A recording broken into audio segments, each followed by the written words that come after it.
Aí, ó. Renan Barroso, 40, 1, 2, 3. É João Barroso e todo, meu filho. Eles estão na vontade lá pra melar o bicho.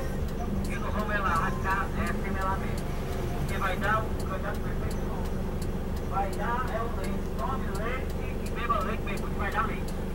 Porque o povo que tem juízo, olha, quem tem juízo, quem é inteligente, para analisar e ver quem é que merece passar mais 4 anos a dirigir da Vitória. Porque o trabalho do Dom Barroso vai continuar com o Alberto Leite. E esse lado que quer entrar, nós temos o deputado federal que está apoiando ele, que há um mês atrás foi manchete de jornais.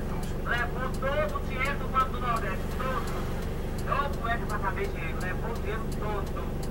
E ele sabendo que a prefeitura da Vitória é uma das mais... Abaixa não, tá dando certo. Está apoiando aí um candidato para chegar no poder e levar o dinheiro da Vitória também na cueca. Mas o povo da Vitória não vai deixar. Nós que somos eleitores não vai deixar, votando no 15.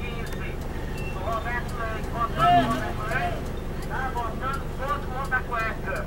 Um perigoso que levou o tempo todo na cueca, que ele foi do Nordeste, para mim, foi do Nordeste. E aquele comitê dele, que fez contra o Bradesco, é um perigo.